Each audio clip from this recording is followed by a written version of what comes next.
Assalamualaikum warahmatullahi wabarakatuh. Perkenalkan, nama saya Yolanda Eka Putri dengan NIM 2423210179, Prodi Pendidikan Agama Islam. Baiklah, langsung saja saya akan menjelaskan soal UAS dari mata kuliah pembelajaran akidah akhlak di madrasah.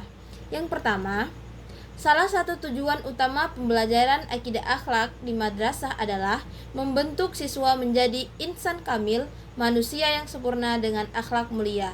Yang kedua, metode pembelajaran yang paling efektif untuk menanamkan nilai-nilai akhlak seperti jujur, tanggung jawab, dan disiplin adalah dengan keteladanan uswah hasanah dari guru dan praktik langsung.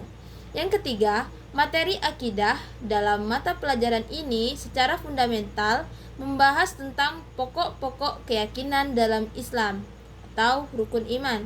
Yang keempat, konsep akhlakul karimah yang harus ditekankan dalam pembelajaran akidah akhlak meliputi akhlak terhadap Allah Subhanahu wa taala, akhlak terhadap sesama manusia, dan akhlak terhadap diri sendiri dan lingkungan.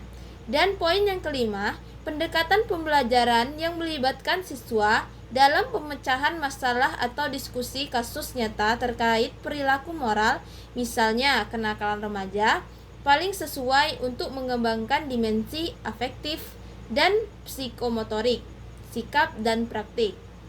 Saya akan membahas yang bagian B. Poin yang pertama, perbedaan esensial antara konsep akidah dan akhlak, serta keterkaitannya dalam pembelajaran di madrasah. Yang pertama, perbedaan esensial. Akidah, keyakinan atau keimanan secara bahasa berarti ikatan yang kokoh atau keyakinan yang teguh. Secara istilah, akidah adalah pokok-pokok keyakinan yang harus dibenarkan oleh hati, diyakini dengan penuh kepuasan, dan tertanam kuat dalam jiwa seperti rukun iman, seperti iman kepada Allah, malaikat, kitab, nabi dan rasul, hari akhir, dan qada-qadar. Yang kedua, akhlak, perilaku atau moral. Secara bahasa berasal dari kata khuluq yang berarti tabiat atau karakter. Secara istilah, akhlak adalah perilaku etika dan perbuatan yang dilakukan oleh seorang muslim, baik hubungan dengan Allah, sesama manusia maupun lingkungan, yang lahir di dorongan jiwa secara spontan tanpa dipikirkan. Keterkaitan dalam pembelajaran di madrasah. Yang pertama, akidah dan akhlak memiliki hubungan yang sangat erat dan tidak terpisahkan. Akidah adalah fondasi dasar pijakan bagi akhlak. Keyakinan yang kuat dan benar akidah akan mendorong lahirnya perilaku yang baik dan mulia, akhlakul karimah. Akhlak adalah manifestasi wujud nyata dari akidah. Keimanan seseorang dapat dilihat dan dinilai melalui tingkah lakunya akhlak. Dalam pembelajaran, keduanya harus diajarkan secara holistik. Siswa tidak hanya diajarkan pengetahuan tentang rukun iman, kognitif atau akidah, tetapi juga harus menginternalisasi dan mempraktikkan nilai-nilai tersebut dalam perilaku sehari-hari, afektif atau psikomotorik akhlak. Akidah tanpa akhlak bagaikan pohon tanpa buah, dan akhlak tanpa akidah bagaikan layang-layang tanpa arah.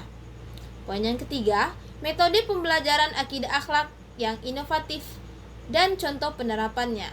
Yang pertama ada metode role playing, bermain peran atau simulasi.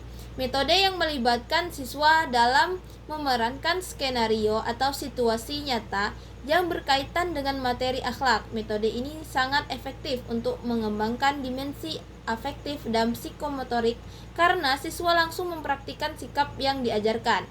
Contoh penerapannya, untuk mengajarkan materi akhlak terhadap sesama, sopan santun, siswa dibagi menjadi kelompok. Kemudian setiap kelompok diminta memerankan skenario tentang cara menghadapi teman yang sedang kesusahan atau cara bersikap sopan kepada guru dan orang tua, termasuk dialog dan ekspresi yang tepat.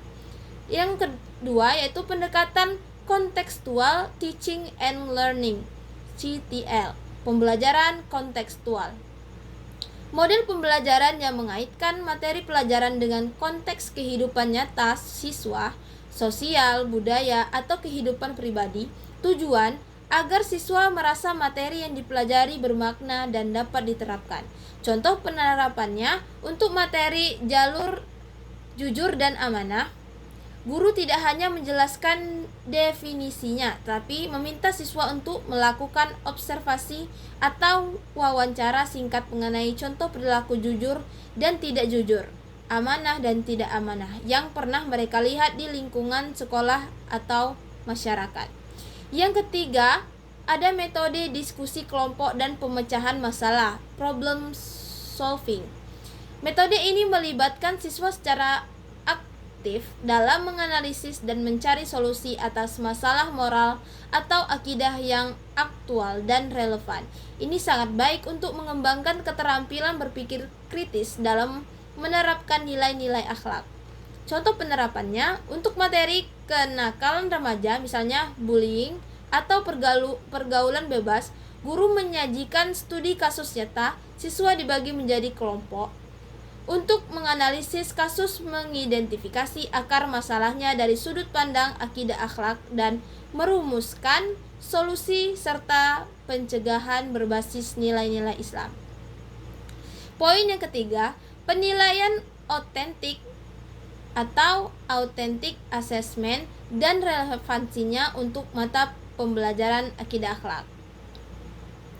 Yang pertama ada pengertian penilaian otentik. Penilaian otentik adalah proses pengukuran yang bermakna secara signifikan atas hasil belajar peserta didik untuk ranah sikap, pengetahuan, dan keterampilan. Penilaian ini menghendaki peserta didik menampilkan sikap menggunakan pengetahuan dan keterampilan diperoleh dari pembelajaran dalam melakukan tugas pada situasi yang sesungguhnya atau mendekati dunia nyata. Ini cukup mencakup penilaian terhadap proses dan hasil belajar secara komprehensif, bukan hanya hasil akhir. Bentuk-bentuknya bisa berupa observasi, unjuk kerja, performance, proyek, portofolio, dan jurnal. Relevansi penilaian otentik untuk akidah akhlak dibandingkan tes tertulis biasa. Penilaian otentik dianggap lebih relevan karena mata pembelajaran akidah akhlak berfokus utama pada pembentukan sikap, perilaku, dan karakter siswa. Mengukur menginternalisasian tes tertulis biasa hanya mengukur ranah kognitif pengetahuan seperti kemampuan menghafal dalil atau definisi. Sementara itu, penilaian otentik mampu mengukur sejauh mana siswa memahami dan mampu menginternalisasi ajaran akidah serta menerapkannya dalam perilaku sehari-hari, ranah afektif dan psikomotorik. Relevansi dengan dunia nyata. Akidah akhlak bertujuan untuk membentuk moral untuk kehidupan nyata. Penilaian otentik menggunakan tugas-tugas yang relevan dengan kehidupan seperti observasi perilaku jujur di kantin, proyek bakti sosial, akhlak terhadap lingkungan, atau penilaian jurnal harian tentang ibadah akhlak terhadap Allah.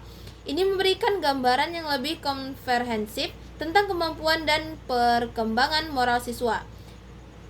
Penilaian proses. Penilaian ini menilai berdasarkan proses pembelajaran secara berkelanjutan, bukan hanya hasil uji akhir. Ini penting karena membentuk akhlak adalah proses yang membutuhkan waktu dan observasi jangka panjang. Itu saja yang dapat saya jelaskan. Wassalamualaikum warahmatullahi wabarakatuh.